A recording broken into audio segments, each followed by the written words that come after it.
안녕하세요. 그림책 스토리텔링 활용법 짤강의 스토리 그레니입니다. 짧지만 굉장히 유익한 강의 맞지요? 자, 오늘은요. 그림책 스토리텔링의 교육적 효과에 대해서 이야기를 나눠보도록 하겠습니다. 그림책 스토리텔링을 왜 활용하고 계세요? 교육적인 효과가 없다면 우리가 활용할 이유가 없겠죠. 그러면 효과는 무엇이 있을까요? 한번 말해보세요. 오늘 수업을 하고 나서요, 여러분께서는요, 영어 그림책 스토리텔링이 아동학습자에게 미치는 교육적 효과를 이해하고 그리고 당당하게 말할 수 있습니다. 자, 그럼 오늘 수업을 한번 시작해 볼까요? 준비되셨죠? 자, 그림책 스토리텔링의 교육적 효과. 저의 개인적인 생각도 있고요. 자, 이것만으로는 부족할 것 같아요. 더 멋진 학자들의 한번 이야기를 해볼까요? 앨리스 앤 브루스터가 이야기를 합니다. 어떤 효과가 있는지 우리 하나하나 이야기를 나눠봐요. 이야기는요, 우선은 재미있어요. 그렇죠. 우리가 이야기를 좋아하기 때문에 드라마도 보고 막 이런 거 아닌가요? 그렇죠. 이야기는 재미있어서요, 동기를 유발할 수가 있습니다. 그리고 외국어와 언어 학습의 긍정적인 태도를 발전시키는 데 도움이 됩니다. 여러분, 우리가 삶의 태도 굉장히 중요하게 이야기를 하죠. 외국어를 배울 때도요, 영어를 배울 때도요, 이 영어 정말 재밌다. 뭔가 재밌는 거를 통해서 배워서 긍정적인 사람하고요. 아이고, 내가 이거 공부해서 몇 점을 받아야 되는데, 아이고, 우리 엄마한테 혼나는데 라는 부정적인 태도를 갖고 있는 사람의 결과는 너무나도 다를 거라고 확신을 합니다. 자, 그런데 이야기를 통해서는요, 아이들이 좋아하는 주제, 재밌어 할 만한 걸로 시작을 하면서요, 아이들에게 긍정적인 태도를 발달할 수 있도록 도와줄 수가 있습니다. 자, 또한 아이들은요, 이야기를 들으면서 자신을 등장인물과 동일시합니다. 그러면서 문제를 해결해내고, 기뻐하고, 좋다. 그러면서 그림도 해석을 해요. 아이들이 그 과정에서 상상력을 발휘하게 됩니다. 또한 아이들은 이야기를 통해서요, 거기서 펼쳐지는 많은 일상생활이 있죠. 그 일상생활을 통해서 가정을 이해할 수가 있어요. 또한 아이들의 학교 생활도 이해를 할 수가 있습니다. 그래서 가정과 학교 생활의 연계를 가질 수가 있는데요. 예를 들면요, 아이들 중에서 나 유치원 가기 싫어요, 나 학교 가기 싫어요, 이런 마음을 가지고 있는 친구들이 있어요. 그러한 마음의 표현대 그림책을 읽어주세요. 그러면 You are not the only one. 너만 그런 거 아니야. 이런 마음이 있어. 자연스러운 마음이야. 그런데 학교 가서 이러이러한 것도 배울 수가 있단다. 학교 생활 즐거운 이야기도 해주면서 아이가 이해를 하면서요, 아이가 그 생활에 젖어들 수가 있습니다. 영어는 하나의 도구가 되는 거죠. 자, 또한 아이들이 많은 간접 경험을 통해서 사회적으로 아이들이 통용될 수 있는 그러한 경험을 공유하게 됩니다.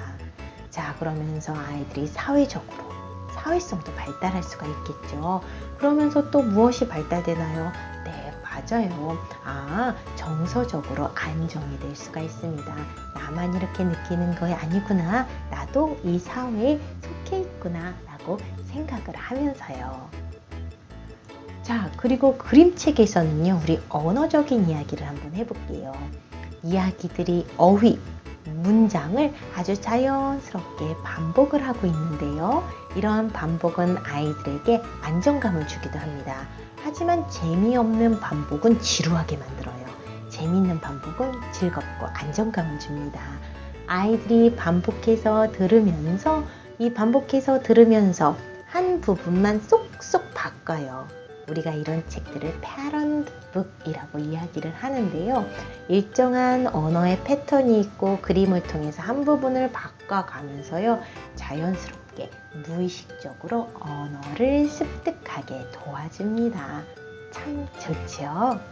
계속 연결을 한번 해보면요, 이야기는요, 또 기억하기 쉽고 친숙한 문맥 안에서 새로운 어휘와 문장 구조를 아주 자연스럽게 제시해 줍니다.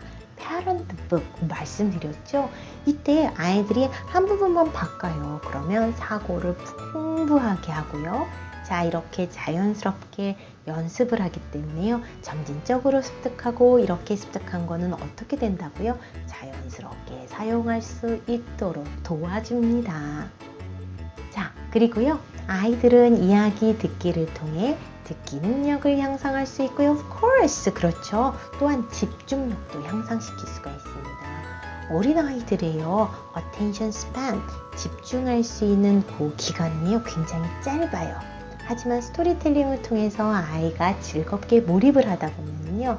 개인적인 차이는 있으나 점점 늘려갈 수가 있습니다.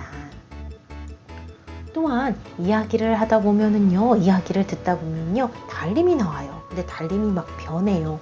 이야기 안에 여러 가지 정보가 자연스럽게 녹아 있습니다.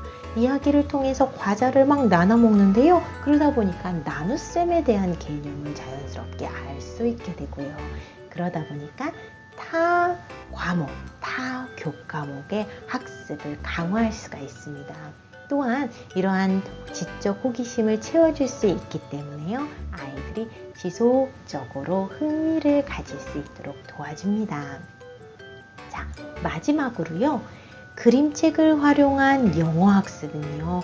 외국어를 영어로 배우는 이러한 상황에서요. 학교 교육의 언어, 기능, 구조, 어휘, 그리고 학습 능력을 향상시키는 데 기초 역할이 됩니다. 자, 외국어 능력, 언어 능력 향상되고요. 또한 독서 능력을 향상하기 때문에 맞아요. 학습 능력도 향상시킬 수 있습니다. 참 좋죠? 자, 그러면은요, 우리 언어 능력에 대해서 한번 이야기를 해보도록 하겠습니다. 자, 빅스와 캘프입니다. 언어 능력을 빅스와 캘프로 나눴다고요? 자, 이거는요, 토론토 대학의 제임스 커밍스 교수님이 1979년도에 이야기를 한 것입니다. 1979년도, 굉장히 오래전이죠? 자, 이 강의를 듣는 분 중에서 이 이후에 태어나신 분도 계시죠? 부럽습니다. 자, 외국어 학습자의 언어 능력을 두 가지로 구분을 했어요. 자, 첫 번째는 빅스고요. 두 번째는 캘프입니다. 빅스하고 캘프가 이렇게 잘 서로 맞물려 가야지 언어 능력이 좋다, 외국어 능력이 좋다라고 이야기할 수 있는데요. 그러면 빅스, 캘프에 대해서 조금 더 자세하게 이야기 나눠보도록 하겠습니다. 빅스는요, Basic Interpersonal Communication Skills입니다. 기본적인 상호 의사소통 능력, 이렇게 봐주시면 됩니다. 자, 인간 상호 간의 기본적인 의사소통 능력을 말합니다. 사람들이 얼굴을 마주하고 이야기하기 때문에요. 그냥 아무 얘기나 막 하나요? 아니죠. 맥락을 포함하고 있습니다. 맥락 안에서 기본적으로 나누는 그러한 대화를 말해요. 그런 의사소통 능력을 말합니다. 반면에 캘프는요, Cognitive Academic Language Proficiency입니다. Cognitive, 인지적, Academic, 학문적, Language Proficiency, 언어 능력을 말하는데요. 인지적으로, 학문적으로 언어를 얼마나 숙달했나라는 것을 보는 것으로요. 학교 교실에서 사용하는 언어입니다. 자, 이런 언어는 무엇이 부족할까요? 맥락이 부족한 경우가 많아요. 그래서 학교에서는 영어 100점 그렇게 하는데 나가서는요, 일상생활에서는요, 영어가 안 돼요, 말이 안 나와요, 이런 경우를 말합니다. 그래서 인지적, 학문적인 언어 능력이 기본적인 상호 의사소통 능력을 보장해주질 않습니다. 그래서 이렇게 두 가지로 나눴습니다. 이 두 가지가 잘 맞물려 있어야 외국어 능력, 언어 능력이 된다라고 이야기를 하는 건데요. 자, 그러면 한번 그림책을 한번 볼게요. 그림책을 통해서요, 자연스러운 언어 상황을 제공하고 습득하면서 빅스를 함양할 수가 있습니다. 자연스러운 언어 환경에서요, 우리가 또 맥락을 제공해 주면서요, 어린 아이들에게 맞게 일상적인 빅스를 함양시키는 거죠. 자, 이런 아이들이 이제 성장을 할 거예요. 그렇죠? 자, 그러면 아이들이 학년이 올라감에 따라 이제 지적 호기심도 채웁니다. 지적 호기심을 채우는 책 읽기. 그리고 아이들이 초등학교에 가면은요, 네, 영어를 배우기 시작을 하죠. 자, 아이들이 그러면서 CALP 능력을 향상시키게 됩니다. 함양하게 되는 거죠. 그래서 인지학문적 능력으로 넘어갈 수 있으면서 서로 또 그렇다고 인지학문적 능력만 해주는 게 아니고요. 서로 상호 보완을 하게 됩니다. 그러면서 잘 맞물려 갈 수 있게.